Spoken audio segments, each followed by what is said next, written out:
ચાણક્ય શતક. જૂઠ કપટ અને માયાના મંદિર રૂપ સ્ત્રીથી દૂર રહેવા ઉપદેશ. મૂર્છાવાદનું મંદિર કંઈ બોલે ને કંઈ કરવાને ચાહે. કપટ પૂતલીના મન કેરો ભાવ ન કોઈ કઈ જણાય. સૂર્યકાંતા સુકુમાલિકા જેવા દ્રષ્ટાંતો બહુ સંભળાય. સર્વ દુઃખનું સાધન એવી સ્ત્રીને ચેતન શાને ચાય. સ્ત્રી એટલે જૂઠાનું ઘર, માયાનું મંદિર. એ કાંઈક કહે ને કાંઈક કરે, કાંઈક બોલે ને કાંઈક ચાલે. એને કોઈ જાણી ન શકે, એનો મનનો પાર કોઈ ન પામે. એના દેખાડવાના દાંત જુદા ને ચાવવાના દાંત જુદા. ગમે તેટલો પ્રેમ કરો પણ દગો દેતો તે વાર નહીં લગાડે. સૂર્યકાંતા, સુકોમાલિકા વગેરે સ્ત્રી ચરિત્રના હજારો દ્રષ્ટાંતો છે. સૂર્યકાંતાનું દ્રષ્ટાંત. શ્વેતાંબી નગરીમાં નાસ્તિક પ્રદેશી નામે રાજા હતો. તેને સૂર્યકાંતા નામે રાણી હતી. તે સૂર્યકાંત નામે કુંવર હતો. ધર્મશ્રદ્ધા નહીં હોવાથી રાજાનો ઘણો ખરો સમય રાણી સાથે ભોગ વિલાસમાં જ વીતતો. કેશી ગણધરના ઉપદેશથી રાજા ધર્મ પામ્યો. પોતાની પહેલી જિંદગી માટે પશ્ચાતાપ થયો એટલે હવેના જીવનની સાર્થકતા કરવા માટે તેને પોતાના 7,000 ગામની આ પ્રમાણે વ્યવસ્થા કરી. તેની ઉપજનો એક ભાગ સૈન્ય વગેરેના પોષણમાં, બીજો અંતઃપુરમાં, ત્રીજો ભાગ ભંડારમાં અને ચોથો ભાગ દાનશાળા આદિ ધર્મ કાર્યમાં વાપરવો એવી પ્રતિજ્ઞા લીધી ને શ્રાવકના વ્રતો ઉચ્ચર્યા. કેવળ ભોગ વિલાસમાં રચનારી રાણીને આ ન ગમ્યું. એ રાજાને મારી નાખવાના ઉપાય ચિંતવવા લાગી. પોતાના પુત્રને બોલાવીને કહ્યું કે તારા પિતા રાજ્યને વેડફી નાખે છે.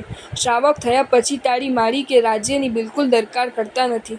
માટે તું તેને કોઈ પણ ઉપાય મારી નાખી રાજ્ય લઈ લે ને સુખેથી ભોગવ. સડેલ પાનને દૂર કરવામાં જે શ્રેય છે. માતાના આવા વચન સાંભળી કુંવર ચૂપ રહ્યો, કાંઈ બોલ્યો નહીં. રાણીએ વિચાર્યું, છોકરો નિસત્વ બાયલો બીકણ છે, એ કાંઈ કરશે નહીં ને વાત ફોડી નાખશે. માટે હું જ આ વાતનો જલ્દી નિકાલ લાવું. એમ વિચારી રાજાને ભોજન કરવા બોલાવ્યું. ચાલાકીથી ભોજન કરતા રાજાના ભોજનમાં ઝેર ભયંકર વિષ ભોળવી લીધું. એ ઝેરથી રાજાને સહન ના થાય તેવી અંગે અંગમાં પીડા થઈ. રાજાને ખબર પડી કે આ કૃત્ય રાણીનું છે, તો પણ તેના પર ક્રોધ ન કરતા પોષદશાળામાં જઈને અનશન કરીને નમુથુણમ ચિંતવતા કેશી ગણધરનું શરણ લઈ કાલ ધર્મ પામી સૂર્યાપદેવ થયા. સુકુમાલિકાનું દ્રષ્ટાંત. પૂર્વે ચંપાપુરીમાં અત્યંત વિષયાસક્ત અજીતશત્રુ નામે રાજા હતો. તેને સુકુમાલિકા નામે રાણી હતી. મંત્રી વગેરેએ સંપ કરી રાજ્યમાં ધ્યાન નહીં દેતા રાજાને અને રાણીને ખૂબ દારૂ પીવડાવી દૂર દૂર જંગલમાં મુકાવી દીધા. ઘેન ઉતરી ગયું એટલે વિચાર કરવા લાગ્યા કે આપણે અહીં ક્યાંથી, રાજ્યપાળ ક્યાં ગયા. પછી બંને ઊભા થઈ ચાલવા લાગ્યા. થોડે દૂર ગયા બાદ રાણીએ કહ્યું કે મને ખૂબ તરસ લાગી છે. રાજા પાણી લેવા ગયો. પાણી મળ્યું નહીં, પણ રાણીના ઉપર અનહદ પ્રેમને લીધે પાંદડાનો દંડિયો બનાવી પોતાની નસ ચીરીને લોહીથી ભરી રાણી પાસે આવીને કહ્યું કે લ્યો, આ ગંદા ખાબોચીમાંથી આવો પાણી મળ્યું છે, તે પીવો. રાણી તે ગટગટાવી ગઈ. થોડે દૂર ગયા પછી વળી રાણીએ કહ્યું, મને ભૂખ લાગી છે. રાજા આહારની શોધમાં થોડે દૂર જઈ પોતાના સાથળમાંથી માંસ કાપીને લાવ્યો. તે પક્ષીનું માંસ છે એમ કંઈ ખવડાવ્યું. એ પ્રમાણે રસ્તો કાપતા કાપતા જંગલ વટાવી એક નગરમાં આવ્યા. ઘરેણાં આદિ જે કાંઈ હતું તે વેચીને તેથી આવેલ ધનથી વેપાર કરી રાજા નિર્વાહ કરવા લાગ્યો. રાજા વેપાર કરવા જાય ત્યારે રાણી તેને કહે કે મને એકલું ઘરમાં ગમતું નથી, બીક લાગે છે. રાજાએ એક પાંગળા માણસને ચોકીદાર રાખ્યો. તેનો કંઠ ઘણો કોમળ હતો. તેની સાથે લપટાઈને તેને ધણી તરીકે માન્યો. પછી તો રોજ રાજાને મારવાના પ્રસંગો વિચારવા લાગી. એક વખત વસંત ઋતુમાં રાજા રાણીને લઈ ગંગા નદીને કાંઠે ક્રીડા કરવા ગયો. ત્યાં ખૂબ મદિરા પીવરાવીને રાણીએ રાજાને નદીના પ્રવાહમાં વહેતો મૂકી દીધો ને પેલા પાંગળાને ખભે બેસાડી ગાયન ગવરાવતી ભીખ માંગતી ભટકવા લાગી. લોકો પૂછે કે આ કોણ છે, ત્યારે કહેતી કે મારા મા બાપે આવો સ્વામી શોધ્યો છે. આ બાજુ રાજા તણાતો તણાતો એક લાકડાની સહાયથી કાંઠે આવ્યો ને એક ઝાડની નીચે સૂઈ ગયો. નજીકના નગરનો રાજા અપુત્રીઓ મરી ગયો ને તેથી મંત્રીઓએ પંચદિવ્ય પ્રગટાવ્યા. આ રાજા પર હાથીણી અભિષેક કર્યો ને તેને રાજ્ય મળે. બનવા જોગે પેલી રાણી પણ પાંગળા સાથે ત્યાં આવી ચડી. ગામમાં સ્ત્રીના સતીપણાની અને પાંગળાની કંઠની પ્રશંસા થવા લાગી. રાજાએ પણ બંનેને બોલાવ્યા અને ઓળખી લીધા. પછી પૂછ્યું, હે ભાઈ, આને ઉપાડીને તું કેમ ફરે છે? પેલીએ કહ્યું, પિતાએ જેવો પતિ આપ્યો હોય તેને સતીઓએ ઇન્દ્ર જેવો માનવો. એ સાંભળી રાજા બોલ્યો, હે પતિવ્રતે, તને ધન્ય છે. ધણીના બાહુનું લોહી પીધું સાથળનું માંસ ખાધું ને છેવટે તેને નદીમાં પધરાવી દીધું. તારા સતીપણાની વાત થાય. છેવટે સ્ત્રીને અવધ્ય જાણી ન્યાયી રાજાએ તેને પોતાની હદ બહાર કરી અને સ્ત્રી ચરિત્ર પ્રત્યક્ષ અનુભવી સર્વ સ્ત્રીનો ત્યાગ કર્યો. અપૂર્વ બ્રહ્મચારી બન્યો. હે ચેતન, આવી સ્ત્રીઓમાં મોહ કરીને દુઃખમાં શા માટે પડે છે? તેનો ત્યાગ કરી બ્રહ્મચાર્યનો અજોડ આનંદ મેળવ કે જેથી તારા બંને જન્મ સાર્થક થાય. સામાન્યપણે સ્ત્રીના સંબંધથી આવી પડતી ઉપાધિઓ. આ ભવમાં પણ સ્ત્રીને યોગ ચેતન ચિંતા અધિકી થાય. પુત્રાદિકના પાલન પોષણ માટે ધંધો કેક કરાય. શાંતિને સુખને વેચી સંતાપ શોક વહોરી લેવાય. સર્વ દુઃખનું સાધન એવી સ્ત્રીને ચેતન શાને ચાય. જ્યાં સુધી સંસારમાં ન ઝંપલાવી હોય, વિવાહ લગ્ન ન કર્યા હોય, ત્યાં સુધી મસ્ત થઈ ફરતો હોય, તેને કોઈ જાતની ઉપાધિ ન હોય, કોઈ જાતની ચિંતા ન હોય, પણ પછીથી તે 2 પગો મટી 4 પગો થાય. પરણ્યા પછી પૈણો કહેવાય. એક પછી એક જંજાલ વધતી જ જાય. એના દુઃખનો પાર ન રહે. હા, મોતી એ દુઃખને એ ગણે નહીં, પણ દુઃખ એ દુઃખ. રોજ સવાર પડે ને ઘરની ચિંતા, ખાવાની ચિંતા, કમાવાની ચિંતા. શેઠાણી સાહેબના હુકમો પર હુકમો છૂટતા જ હોય.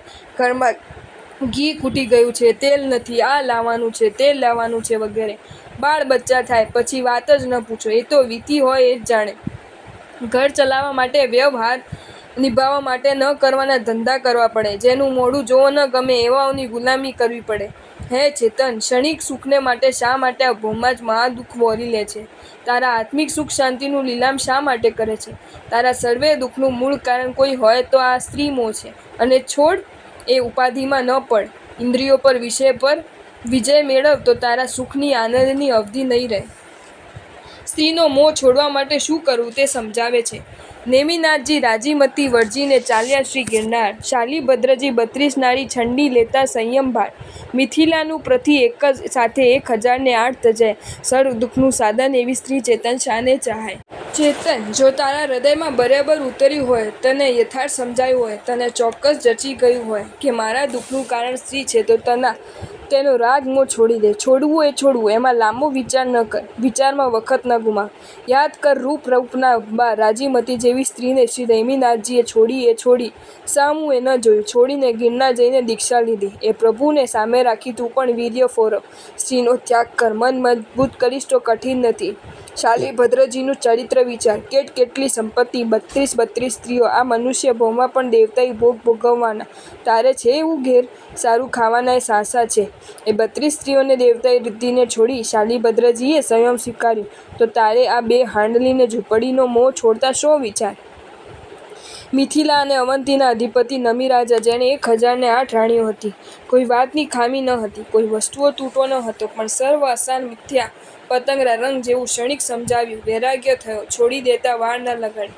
ઇન્દ્રે કહ્યું, રાજન, આ અગ્નિનું વાયુ તારા ઘરને, અંતઃપુરને, નગરને બાળે છે. તું જોતો ખરા તેની ઉપેક્ષા કેમ કરે છે? આ તારા પુત્રને મંત્રીઓ સતાવે છે, રાજ્યને છિન્ન છિન્ન કરે છે. તેની સંભાળ તો લે. વ્યવસ્થા કરીને પછી સંયમ આચરજે. રાજર્ષિએ ઇન્દ્રને ઉત્તર આપ્યો, હે દેવેન્દ્ર, મિથિલા બળતી હોય તો તેમાં મારા આત્માનું કંઈ બળતું નથી.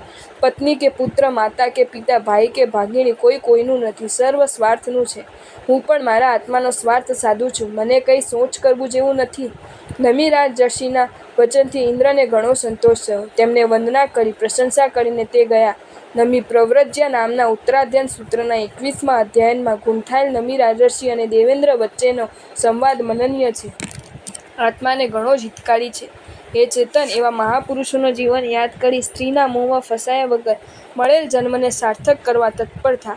પછીથી પશ્ચાઈશ તો કંઈ નહીં મળે. માટે પહેલેથી ચેતી જા, સમજી જા ને જીવનને સંયમ માર્ગે વાળી નરભવને સફળ કર. ઇતિ વૈરાગ્ય શતકે દુઃખદાયી સ્ત્રી મોહ ત્યાગાધિકાર સમાપ્ત.